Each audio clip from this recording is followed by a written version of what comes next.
What's up, everybody? Welcome again to Shadow McKeon Games. Of course, I'm your host, Shadow. This is gonna be take 2 of the Battlefield 1 first-person shooter and multiplayer discussion. Due to some technical difficulties with my friend Norik's mic, can't really be heard, so I've tweaked some settings, whatnot. Unfortunately, he's not able to join us at this time, but I could bring back Spald Dog. So we're gonna dive back into that discussion. Maybe we can get some more in-depth stuff, as long as it doesn't drag on too long. Well, with that being said, Spald Dog, say hello. Hello. Alright, so going back into Battlefield 1, what we say we're gonna do? Just give a little round of domination, something like that. Yeah, that's good. Alright, so like I was saying before, you and I, we've been playing games, pretty repeatedly for the last like 3.5 years or so. So we've come across a lot of games, mostly in first-person shooters, because that has a more sense of competition, and we can just blend in real good together on that, seamlessly. With that being said, we've seen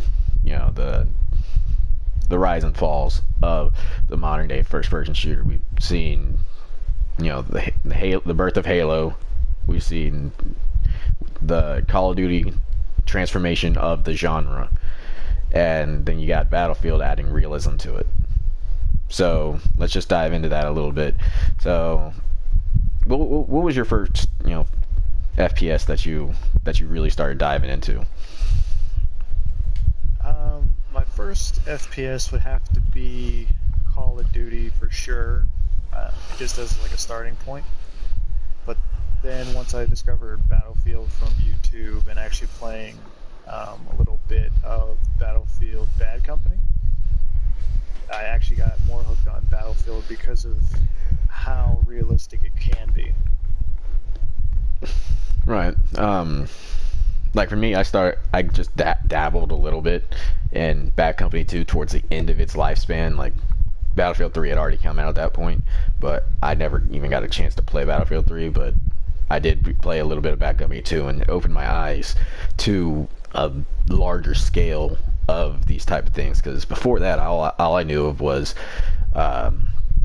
Halo, more specifically Halo 3, and then Call of Duty 4 Modern Warfare, and then Call of Duty World at War. Those were the only ones that I really had played at that time.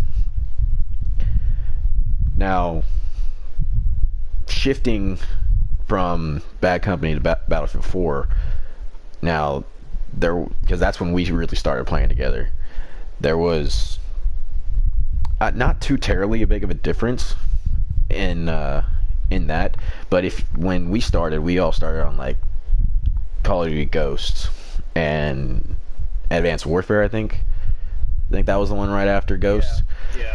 Yeah, we started on that, and then we shifted on to Battlefield 4. Huge change.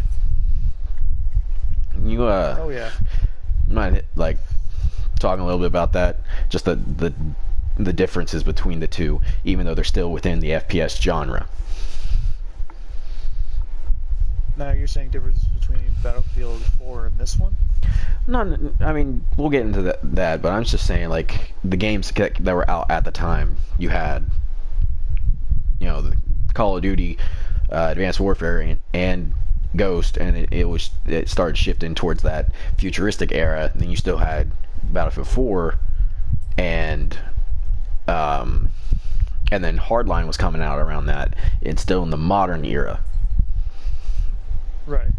So. Okay, so speaking of transition for that, there wasn't really too much of a difference between those games, other than one was a Call of Duty and the other was a Battlefield. So obviously the style of play is going to be different. Right, and then here, just not too terribly longer after that, Black Ops 3 came out, and this was being made. And then, a year after that,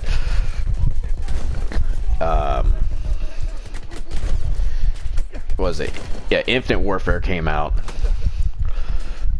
and then this came out.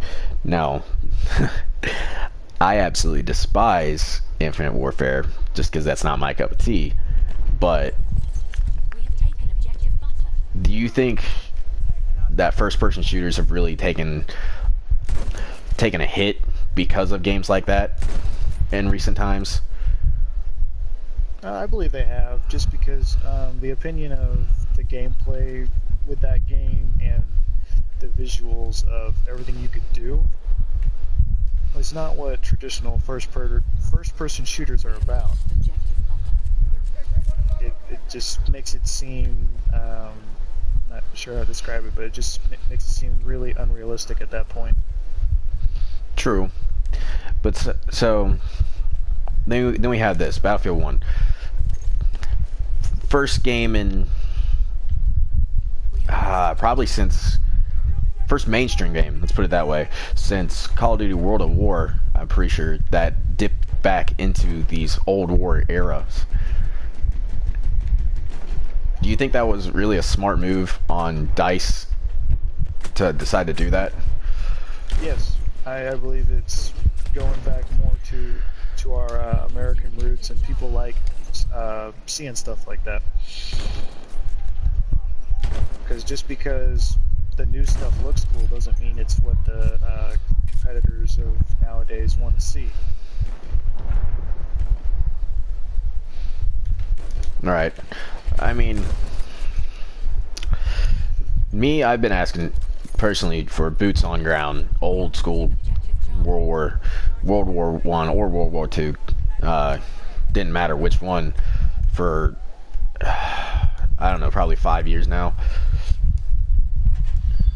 And when I start seeing this, it rekindled my hope for the first-person series.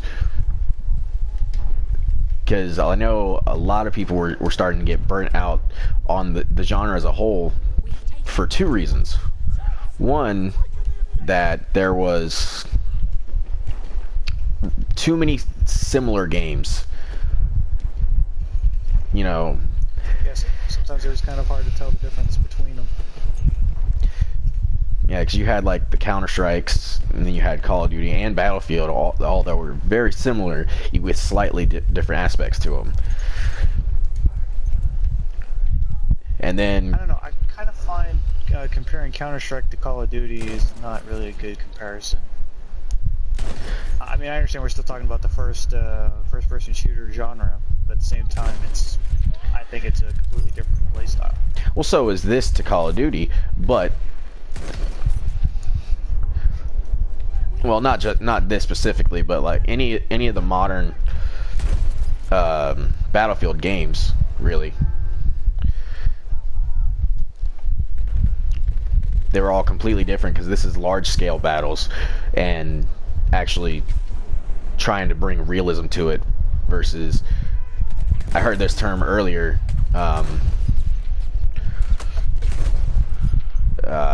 Call of Duty at one point was kind of a bro first-person shooter, with that big stereotype of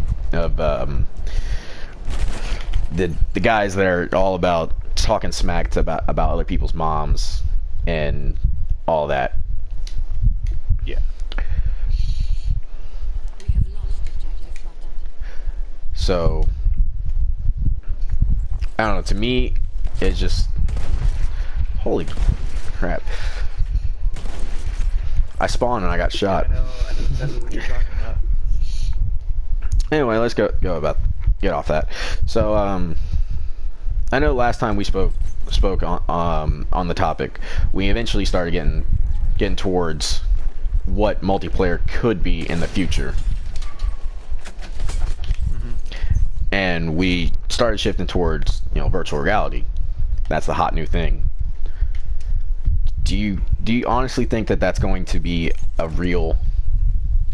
it's really plausible for that to become so mainstream that that's the norm in terms of the first-person shooters genre, since you are quote-unquote dived into the game? I could see it as it being more mainstream than consoles. I just don't know how quickly it's going to change. I mean, if I could take a guess, it would take maybe 5 years to get into the norm. Okay, I can see that. I don't know. I just have my speculation about it. For the only reason is people don't like change. It's out of their comfort zone, and when you get a game in like that, like say to where you're actually having to use your body to react, that I don't think the masses are going to get such a giant appeal to it at first. But then again, people said the same thing about the iPhone. There was no buttons. It was a smartphone. It's basically a computer in your hand, but there was no buttons to it. Look at where we are now.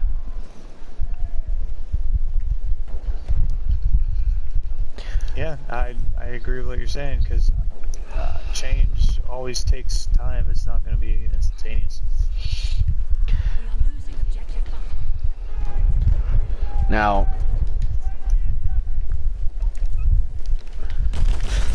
oh my gosh, I can't believe I just came across that. So the viewers saw this, but you didn't get a chance to. I actually just came across somebody teabagging another. I thought we were over that. Oh no, there's always going to be people that'll do that. Even in virtual reality, somebody's going to do it probably. That would actually be pretty funny to see, though. I've seen it. I know. I mean, because there's not really any arena games for virtual reality right now.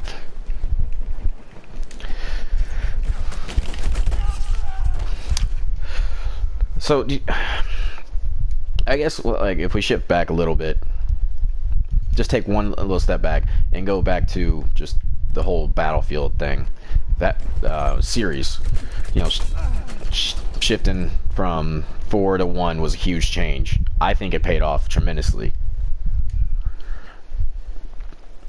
Yeah, I think it helped them, you know, with their sales and whatnot tremendously.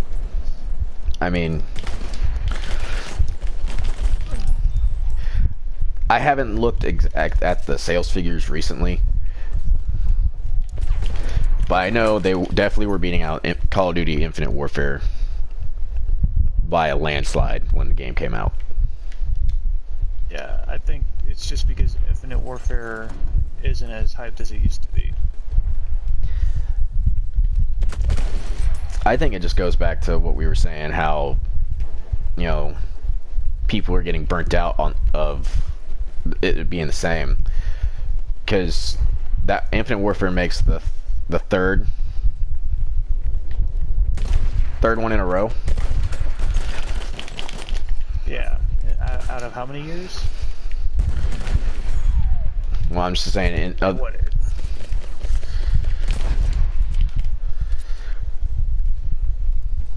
Yeah, the third one in 3 years on the space stuff. Yeah, it's getting a little old.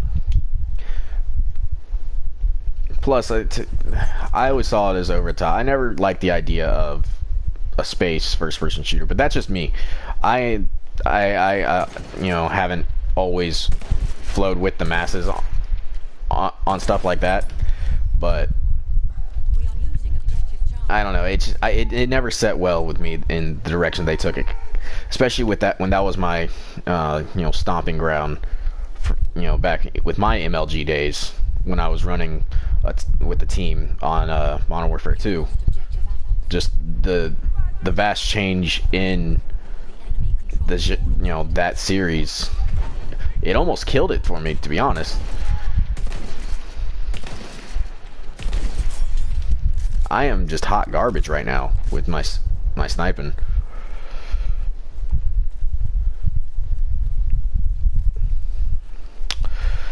So, in conclusion, I think we've let this whole stuff drag on long enough for one part.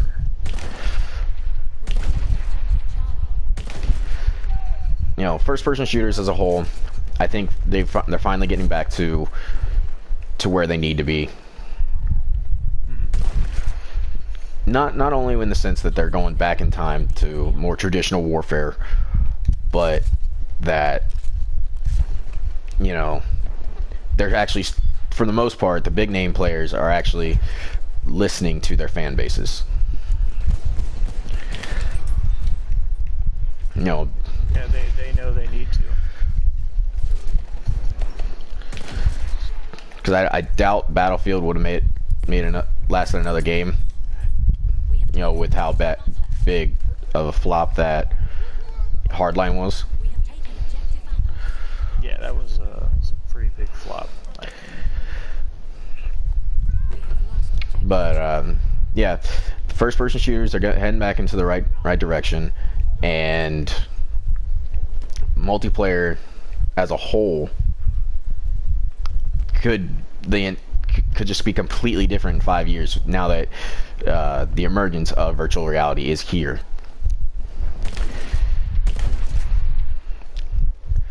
Any closing statements on that one?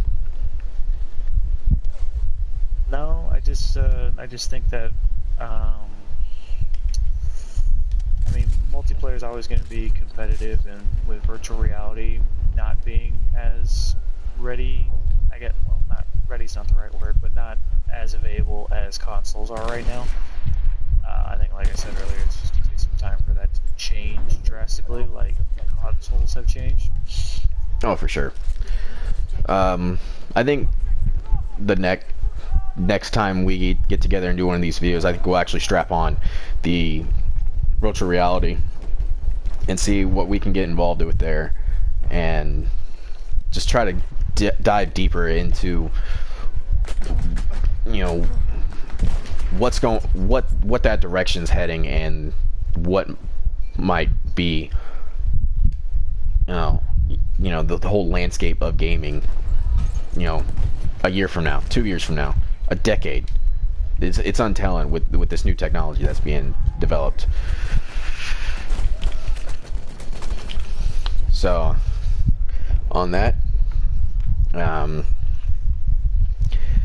we had Spald Dog here as a guest, giving his thoughts on Battlefield 1, just the whole Battlefield series, the Call of Duty series, which we didn't intend to, but the Call of Duty series, first-person shooters, and just the future of multiplayer in general. So, Spalding, I thank you for your time, and we will see you probably next week.